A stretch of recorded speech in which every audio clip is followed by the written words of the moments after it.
My guest today is Jim Lammers. He's the author of several books, including Capture the Moment. Capture the Moment. Jim, welcome to Sadiq Speak. Oh, thank you. I would like to ask about the concept. Capture the moment. Is it Carpe Diem? Well, the book came about because various people, including my children, said, "You've done all these sketches, you should publish them." And I said, well, no one just wants a book of sketches. So maybe I can make a book of how to do sketches when you travel, because that's when you want to capture the moment of you see something, you really like it, you sketch it, and then you have it. And when you sketch it, you remember that experience. When you take a photograph of it, you don't remember it at all. You have 2,000 photographs from a trip, and in there is some nice ones and some not nice, and you never go back and look at them. But when you do a sketch, you can go back and look at it. So I, in school, took a lot of classes in drawing, because in the old days, that's what architects did. Now they do it on the computer, so it's no fun at all to do it. So building on that, I tried to write a book about how do you not only capture the moment, but how can you make a sketch or a drawing that's realistic, that looks good, that's believable in about 10 or 15 minutes. Because if you spend more than that, the other people you're traveling with are going to be upset with you, and they're not going to like that. Unless, of course, you do the sketch while you're all eating lunch, and then it's okay because nobody's moving anyway, so then you can do it. But it was fun to me because it forced me to go back and look at the principles of sketching and how you do that, especially perspective, which is a difficult concept to grasp unless you've been to architecture school, I think. And I think that's why a lot of people paint landscapes or portraits, or they draw the human figure. Perspective is not involved very much. In a landscape, really not at all. If you're drawing portraits and the portraits are not quite straight on, but they're leaning back and forth, then perspective comes into play, but it's a little bit more tricky. So that's my story, and I'm sticking with it. So this is an architectural guide to capturing the moment. Yes. And you try to make it swift. Yes. People can manage following guidelines. It helps, at least for me, if I make the drawing quickly, because that forces me out of my left brain, which is very analytical and calculating, over into my right brain, which is more soft and poetic. And what happens is you are in the moment completely and unaware of anything that's going on around you.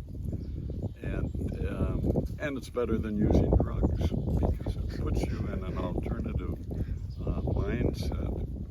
Therapy, drawing therapy. Yeah, and the only thing that breaks that is when you're doing a sketch and someone comes by to tell you how nice it is.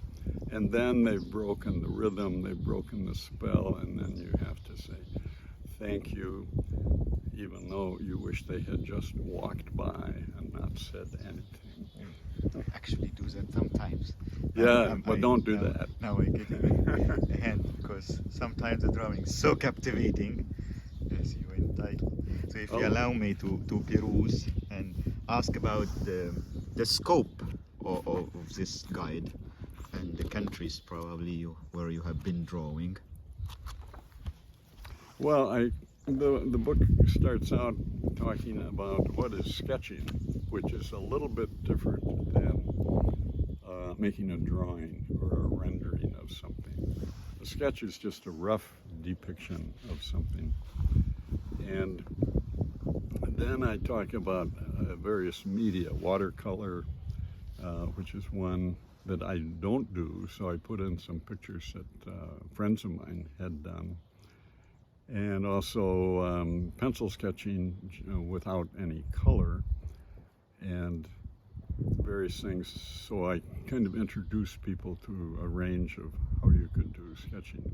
What I do is to make a rough pencil outline of whatever it is, which is probably a building.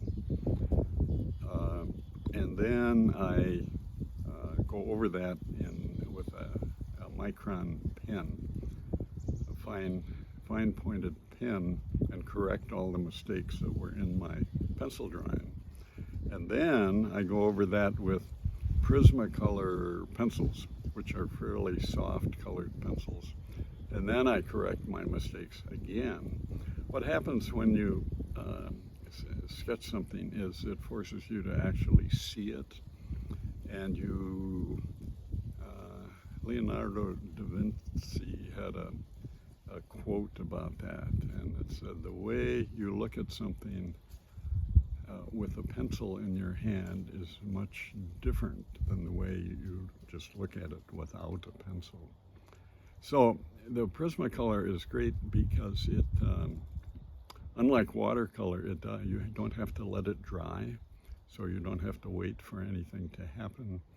And you can overlay the colors if you want. So you can have, if the ocean is in the background, you can use 2 or 3 different shades of blue to give it more depth and more interest. And if you don't have the right color, you can mix 2 colors and put one over the other and get close to the right color. Usually you don't have the right color anyway, so you use something that's close, and it's just a sketch after all. It's not a finished drawing. And then sometimes I remember to take a picture of the whatever it was I was sketching, just so I can make a comparison. But that's really the focus of the book. So then I break it down into different elements of, what you might be sketching, how to worry about the windows. Should they be light? Should they be dark? What should you do with them? What to do with the sky? Should you put it in or not put it in at all? Because it may not be important to the sketch. For my part, usually I don't put in the sky because it doesn't really add anything, except sometimes it's important. And I talk about how to do just a piece of something, because let's say it's a great big building, maybe you just want to do a corner of it, or it's a church and you want to do just the steeple because that's an important part. And maybe you can't see the rest of it because there's something in the way anyway. So that's the focus of the book. The illustrations then are how I got to put all my sketches into a book. So I illustrate all of these things with sketches that I've done around the world. Superb. And if you allow me to digress and go on a tangent, that you shed light on your upcoming book of the lighthouses. Oh, yes. So in 2021, or during COVID, I planned a road trip down the West Coast, driving all the way to Seattle and then down the Coast Highway and then coming back. But as I was getting ready to do that, I thought, well, maybe I should sketch lighthouses on my way, and that would give me some purpose other than just driving around and looking at the scenery. So I bought a book on lighthouse called Guide to Lighthouses of the West Coast, I think, so I could find out where they were. And then I drove down and sketched them. And then someone said to me, you should write a book about lighthouses. So I thought, well, maybe what I should do is narrow that down and do lighthouses of the Great Lakes, because lighthouses of the U.S. is a big production. People might be more interested if it's focused on something. But I've been to Florida a couple times over the last couple of years, and so I've sketched lighthouses on the Gulf of Mexico and then up the East Coast a ways. So I have a lot of sketches from other places. One from Australia, a couple from Turkey. So I'm trying to figure out how do I put those in the book, and so they may not end up in the book. I might have to focus and bring things in a bit. And somehow you mentioned you might include a reference to the world icon, one of the seven wonders. Yes, the Faro. Lighthouse of Pharos. Yes, the Faro Lighthouse, and I write about that because one of my sidebars will be the, what do you call them, the forerunners of lighthouses. What did they build on? And the Faro lighthouses would be the first one. That's the oldest one that we know about, taller than anything that's been generated since then, and it stood for how many years? 500 years, maybe longer than that, maybe 1,000 years. Much longer, yes. Before an earthquake took it down. Yep. But there are others. The Eddystone Lighthouse off the southwest corner of England, built on a rock. I think there were 3 or 4 of those before finally they got one that would stand up. But it was an early lighthouse. Before lighthouses, people would burn a fire on a point of land to keep a ship from hitting it. Or sometimes they would move the fire so that the ship captain would think that's the point of land, but in fact he would run into a sandbar, and then they would go out and pirate everything that was on the ship. Those would be the ne'er-do-wells of the world. But amazing history of lighthouses, and they kind of define an era that is past now.